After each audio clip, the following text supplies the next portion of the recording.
All right, welcome back to another episode of Nemo Radio, and this could also be Nemo Video because we've got our video fired up.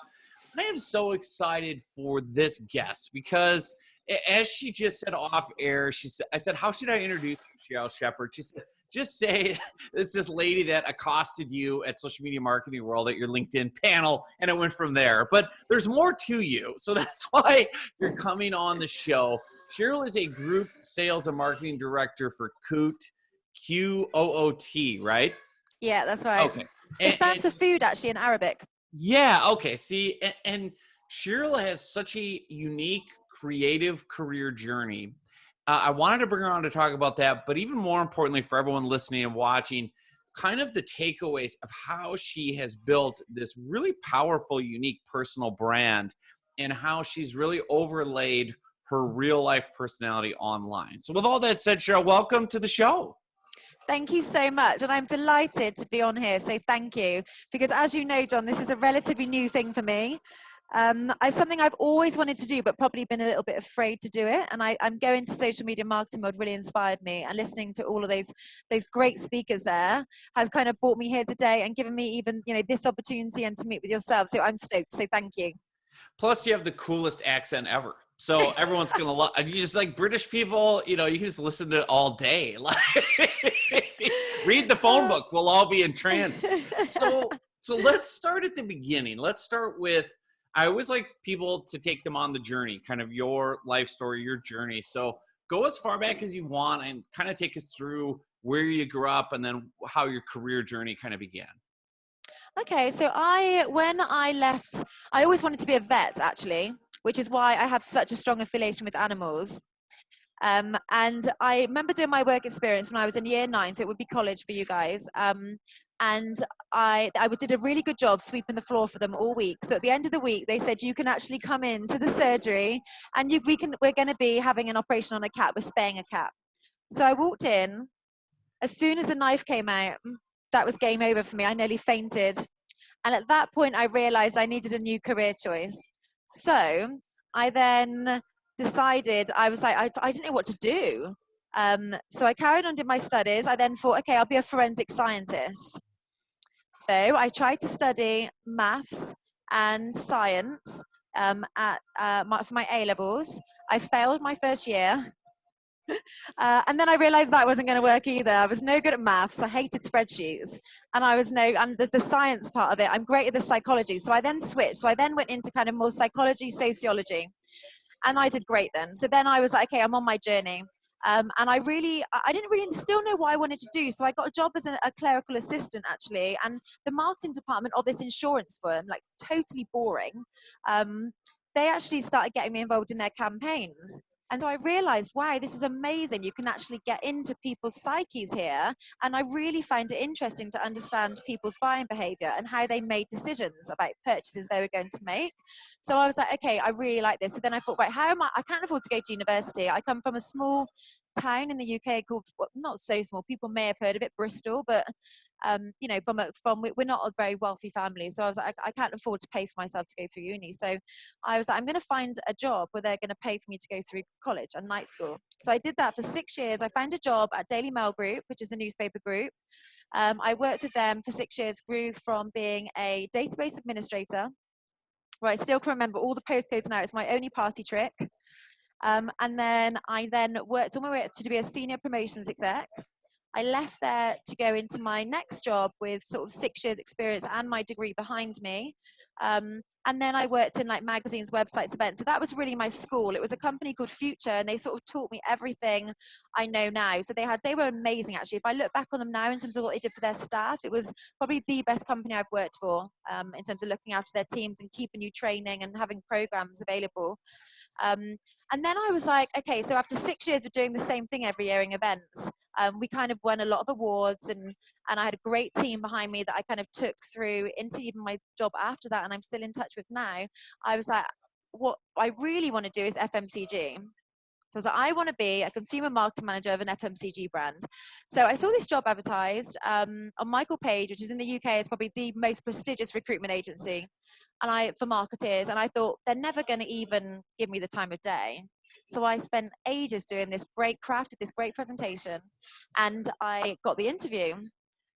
And then I got the job, and this job was my dream job. It was working for a company called Brothers Cider as their consumer marketing manager, doing all the above the line campaigns. We had a budget of like 5 million.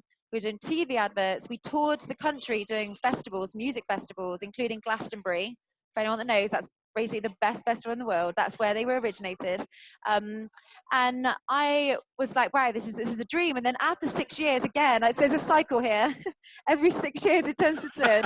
And then I was like, right, okay, so what next? And at the same point in my life, actually, I had a personal change. So I got divorced from my husband, only because I felt like I needed to explore, and I really always wanted to travel. And my ex-husband, who I'm still very dear friends with now, he wanted to stay in Bristol, and my career advisor said, if you want another job, and the lady I got quite friendly with at Michael Page said, you need to move to London.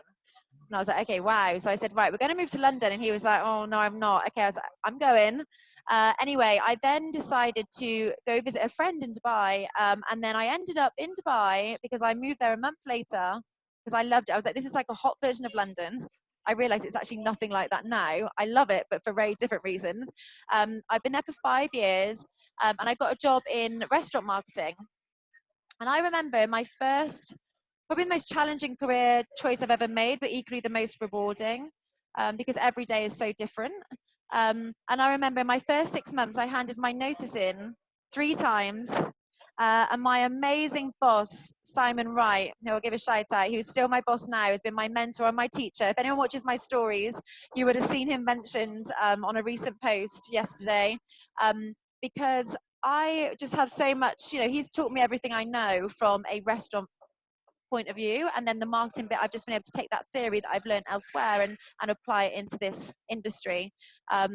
And so that's kind of put me here now. And then I went to social media marketing world because I'm a massive podcast geek, and I have been listening to all of you guys for the last year and a half, and it was my dream to actually meet you guys in person and be part of that world, because I've been working on my own pretty much for the last 5 years in this role, obviously heading up the team, but kind of doing everything self-taught online.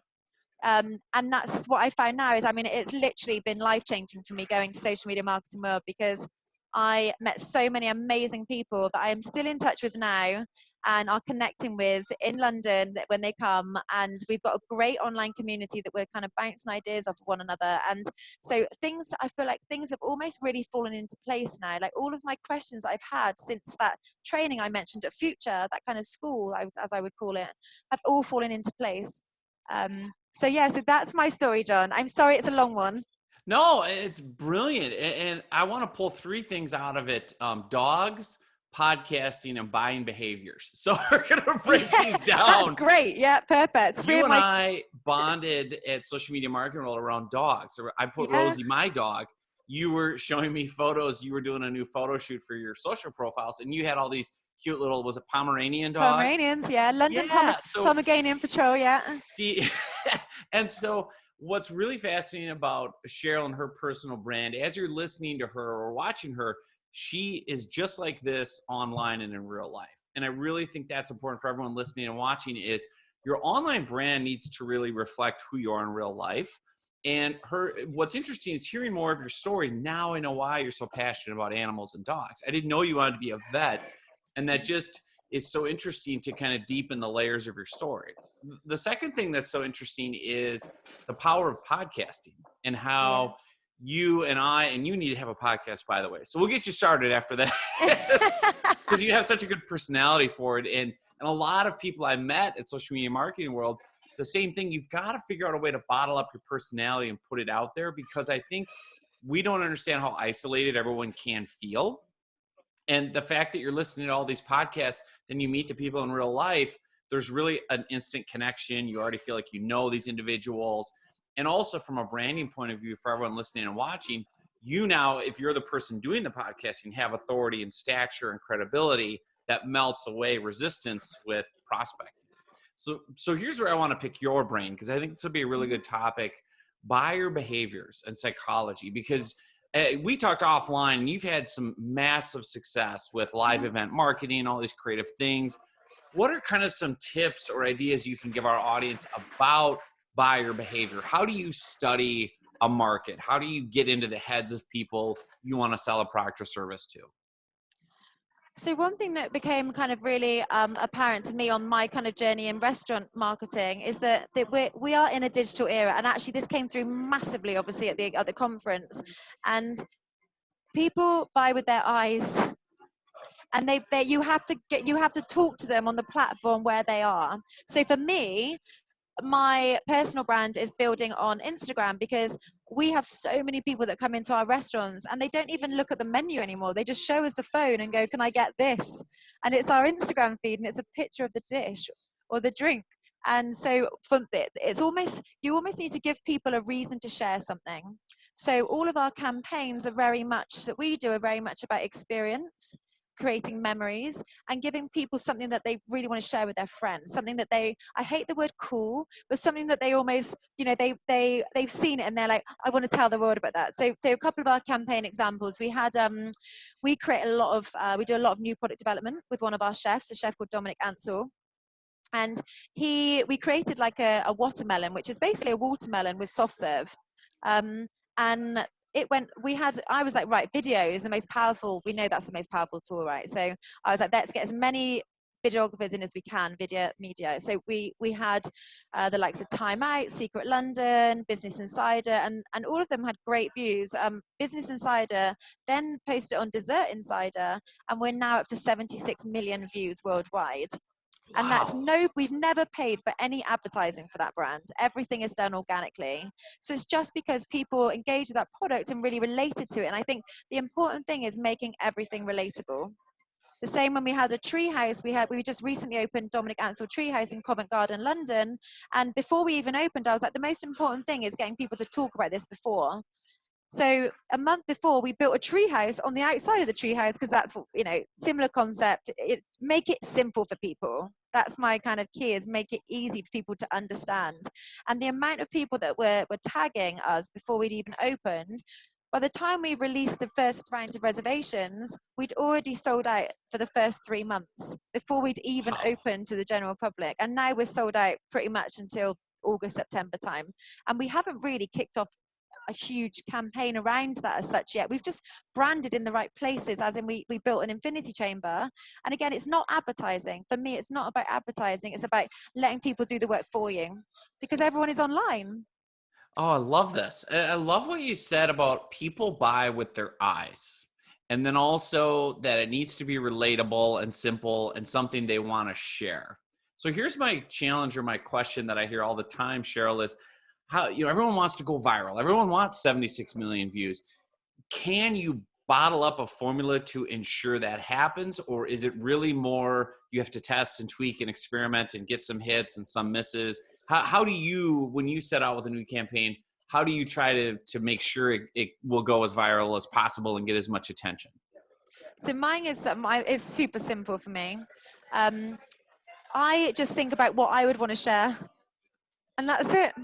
All of my most successful campaigns have been things that I know that me as an individual, or my husband or my friend would relate to and be like, "Oh my gosh, I want to share that with everybody else." And I think if you find something that you'd want to attend, or you'd want to try, or you'd want to visit, I think then that just, you're already in that kind of psyche of your audience. Like my audience that I'm talking to for my personal brand are basically young females, because I remember me basically those 10 years ago when I wish I was doing this then, because I'd be in a much stronger position now. But say 10 years ago, if I can talk to them now when they're making those life decisions about what to do, and empower them to kind of make those choices and be themselves. I think it's just really important that people be themselves, and also be really careful about what platforms you choose, because someone was saying to me, "Do you not want to be on TikTok?" And I was like, "No, because that's not kind of where I feel like I want to be." But then equally, even our brands, some of our brands, we want to be on Twitter or LinkedIn. I think we had this conversation, John, when I was saying to you that we had a proposal from an agency for our business account, and they said, "We're going to promote you on Facebook and Instagram." And I said to John, I was like, "Well, that doesn't make sense, because it's a B2B sell. So why would anyone want to be thinking about business when they're chilling out at home in their leisure time on Instagram. Like, it just doesn't make sense. They're not in that mental buying state at that point. You're sharing such good insight. And I already have your next career move. You're going to be a coach for up and coming female entrepreneurs and executives who want to be like you and follow your path, because one of the things that you can pull out of listening to Cheryl is just crazy level of creativity. And if you dive deeper into the campaigns that she's done, you see that, but also the simplicity of your marketing, which is what I enjoy this. Like, I'm my own demo. If my own marketing doesn't work on me, why would I expect other people to do it? And that was one of the insights I got early on from my business coach 10 years ago was, you see all the marketing that you hate. Why would you copy and try to market? Why would you do that? Exactly. Why would you do why would you cold call people? Why would you interrupt them? You hate it just because someone says you have to do it. And I love what Cheryl's saying is like, well, I wouldn't enjoy that. Why would I expect my, clientele? And then the other thing I really like what you said about your personal brand was being yourself, being authentic. And you are, like, you're not trying to pretend you're someone you're not. You're very much reflecting on your platforms, what you're like in real life. And also it's interesting to me too, that you're not trying to be on every platform, that you've kind of decided, here's where I can make the most ground, the biggest jumps.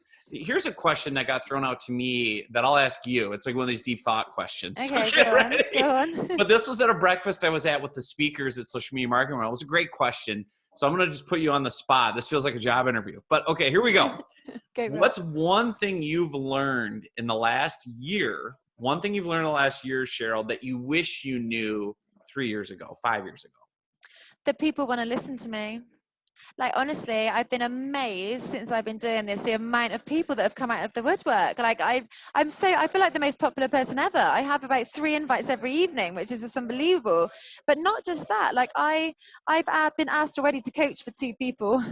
Yeah, you're natural. And what happened was one of them saw what I was doing and actually reached out to me and said, I really want you to kind of talk to me more about this. And it was a female entrepreneur, exactly as you're saying. And then the second one is actually, she's a good friend of mine and she's a stylist and she's amazing. And she did something, I was watching her story and I was like, oh, that's really cool. I was like, she needs to do more of that.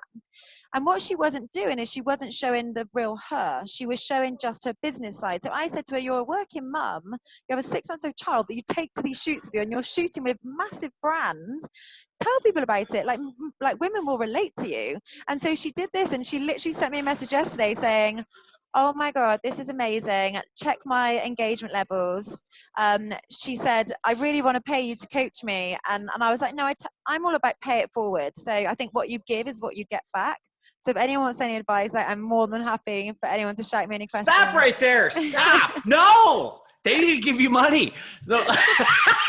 Listen, but what's so good, the lessons that you're sharing is, I love the authenticity too of that friend of yours, the photographer, and having that personal brand going, I am a working mom, or mom, as you guys say, but it's like, I love the different colloquialisms that we have between the United States and Britain. Hey, we still won the Revolutionary War, 1776. Yes. So, but it's so powerful and so valuable. And one of the things that I talked about a lot, Cheryl, that I think you're really good at is people online, especially, are craving connection. They're craving authenticity. Yeah. They're craving legitimate connection. One of the slides I used in my presentation was, may your real life be as awesome as you pretend it is on Facebook, right? Like, and I hate that. I hate people being fake on Instagram. I hate it. So I'm like, why would you just build this profile that isn't even like you in real life? It just doesn't make any sense. Yeah, and one of the core things that you're learning with your own personal brand is, when you're really being your genuine self and sharing your voice, you will attract people who want to work with you, and you'll repel people who would not be a good client or a good fit. But just by being yourself and putting your voice out there, you're attracting people that are trying to create a new line of business for you, which is coaching, which I immediately thought of. And it doesn't surprise me. People are already saying, I want to do what you're doing. Mentor me, teach me. So we're going to talk about your rates after the podcast. Well, do you know start what charging. I did? So let me tell you what I did with Celia. So she's an amazing stylist, and I've been rubbish at fashion. I hate shopping. It's like my worst pet hate. So I said to her, I tell you what, instead, why don't you do my personal brand as in my fashion? So we're meeting on Sunday when I head back to Dubai, and we're going to spend, she was like, I said an hour, she was like, no, I need to spend 3 hours with you because I want to plan out this whole wardrobe. And I was like, okay, amazing. So no, totally. There you go. You're trading favors. Exactly. The other thing I liked how you answered that question was, and I think this relates to a lot of people, is you didn't realize how many people wanted to listen to what you had to say. And I think that's intriguing because so many people will watch and listen and see characters online and think, well, they just must have descended from on high and have all this platform recognition. No, everyone is just equal. Like, that's what you have to understand. And everyone has something of value to share. You just have to get over yourself and over the imposter syndrome and put it out. Yeah, that's so true. Because I had zero confidence. How can you have zero confidence? I know, I did. And I feel like maybe it's an age thing as well, like as you get a little bit older. But for me, it wasn't even that. It was more confidence in my ability and having that self-doubt. And I think a lot of women suffer with it, actually. And the more I have talked about it, I did a panel talk on Sunday. I've realized that actually a lot of women are the same. And it's amazing that the amount of, another couple of friends have reached out who have said, you're inspiring us to do more. And the amount of my friends that are now posting more than they ever had, I mean, that just touches me, and yeah, it's just, it feels magic. Yeah, you're building a little tribe. You're building a tribe. And the one thing we all want is having impact and influence and feeling like at the end of the day, that people have improved their lives because of what we're doing. So this is really cool. Exactly. I have a whole new career for you. Well, sorry, don't tell your boss. Simon, don't tell Simon. Sorry, Simon. Sorry, Simon. So what other advice? Let's step back, because obviously you got through your fear and you're on the other side and you're getting tons of validation and it's working and you're excited. What would you want to say to the woman or the man in our shoes, between age 30 and 70, who is kind of like, well, I feel like I have something to say, but I'm scared. I don't know what to do. What would be your advice to those individuals?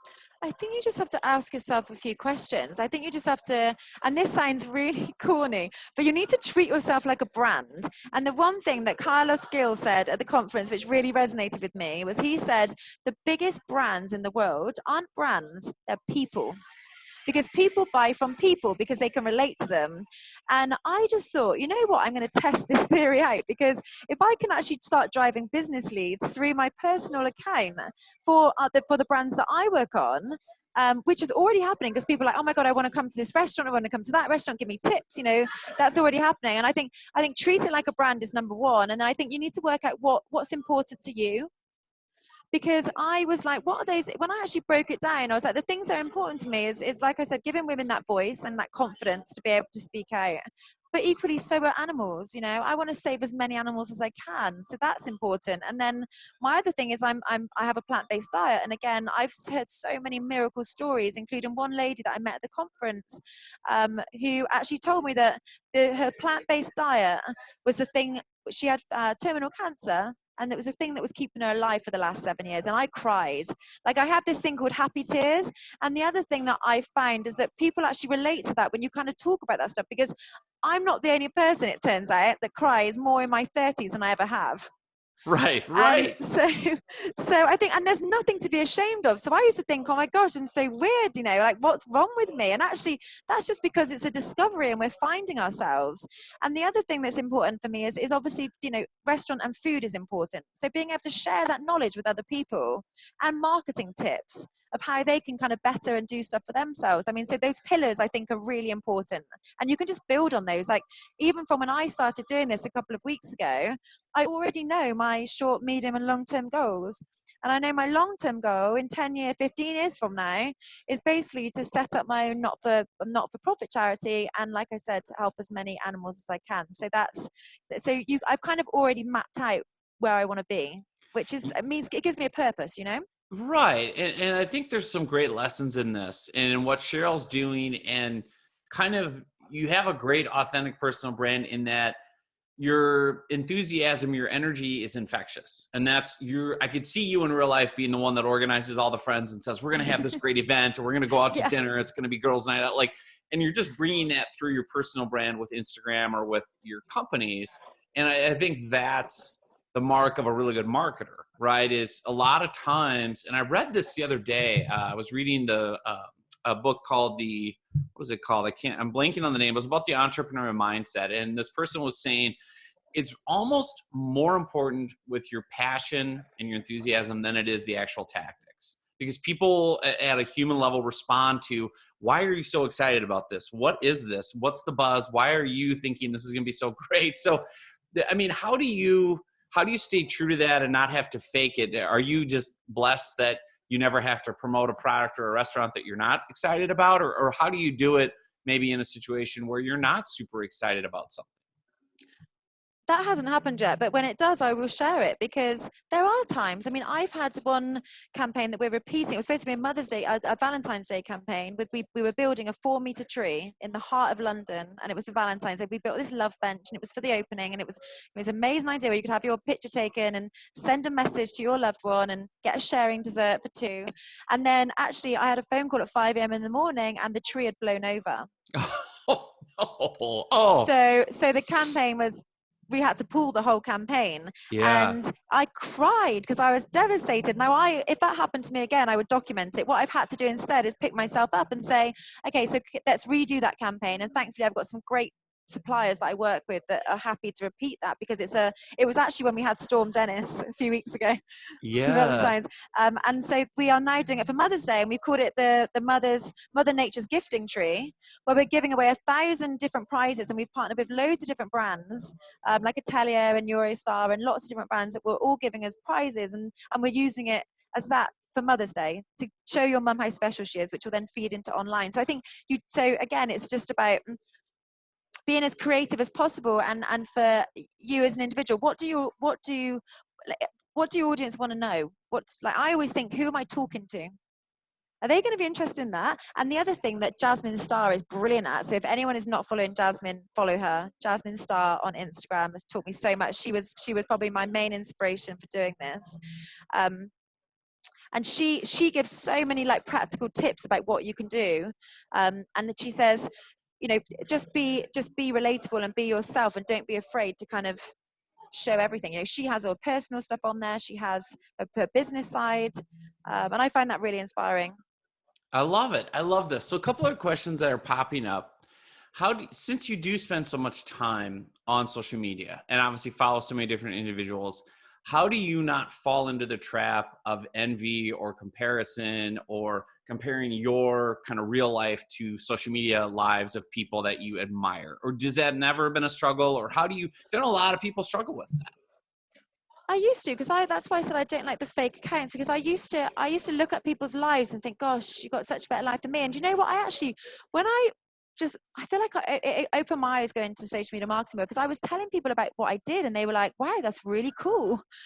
And then actually, when I started documenting, I was like, my typical day is actually, it's busy, I'm here, there, and everywhere. We have tons of different brands, and they're great brands to work on. And I was like, actually, compared to somebody that's doing banking, my day is so much more interesting than theirs. So I was like, why not share it with everybody? And hopefully I can teach people along the way. Yeah, I love it. And just kind of, I like what you said. Know anyone that has a perfect feed is faking. It's not real. You cannot be that perfect. It doesn't exist. That just doesn't exist. No. And that was an interesting thing for me too, being in social media marketing world and being behind the scenes and meeting so many of the big name people in real life, but off stage and off character and off camera. And it's like, oh, they're just regular people. Yeah, that's what I thought as well. Totally. Yeah, it's fascinating, because if you only follow a person online and see their online character and their videos, yes, they're polished and have everything together, but so much more value to an online brand to be authentic and share the fact that you had to bring your baby to the fashion shoot, this is real life. I had to change a diaper while I'm doing makeup on a model. Exactly. So one last thing, how do you deal and how do you overcome failure or setbacks? What's your mindset approach to that? Because obviously you've been very successful. You had a tree blow over the middle of London. You didn't stop. Like, how have you, I did cry though. Yeah, is there any specific approach or, books or lessons that you want to share around that? Well, I always listen to, I gave Elizabeth Day a shout out actually in our talk last week, because Elizabeth Day has a great podcast called How to Fail, and she celebrates failure. And you know what? I think it's just made me realize, as I've kind of gone through my career, and this is only a recent thing, that failure is normal and it happens to everyone. And you know what? The best entrepreneurs in the world fail multiple times, and they just keep trying until they succeed. And I think it's don't beat yourself up. These things happen. Just be honest. And when it happens, be the first to put your hand up and say, eek, this has gone wrong. And you will be surprised how many people are there to help, support, and to kind of be that shoulder to cry on if needed. I love this. Oh, such good stuff. So before we finish, Cheryl Sheppard, you have just brought so much value. I know people are excited, are going to want to follow you, connect with you online. Tell us how and where everyone can find you and connect with you online. Awesome. Thank you, John. I've absolutely loved it. It's been amazing. So I am at Cheryl Sheppard on Instagram. So I'm just directing all my traffic there. And then spell it for us. Spell it out. So it's CHEZZASHEP. Cheryl Sheppard. Okay. I was told actually by a colleague to change my handle. And I was like, no, because I feel like that's much better than my full name. I was like, it's more catchy. I was like, no, I'm not changing it. All right. Well, I will link to this in the show notes. So and I'm going to do it in the American way. CHEZZASHEP. Correct. All right. Cheryl Sheppard. I like it. I like it. Little sass behind that brand. Exactly, oh, that's fantastic. Right? And obviously Cheryl's on LinkedIn as well. I will, put some links in to her in the show notes. Just amazing job. It was so fun to meet you, and the conversations we've had. I knew this would make a good podcast, and I knew there'd be a lot of takeaways, and you did not disappoint. So thank you again for coming on the show. Thank you so much. And can I just add one final note? Of course, take it away. John is helping me with my LinkedIn profile. So my LinkedIn profile is not good right now, everybody. I haven't got around to doing that bit yet, but I will. Give me some time. We're gonna take good care of you. We're gonna make sure that your LinkedIn is up to par and up to snuff. So don't worry, everyone. By the time this comes out, we'll have Cheryl all covered on LinkedIn. I'll have you squared away. Thanks again. Awesome. Thank you.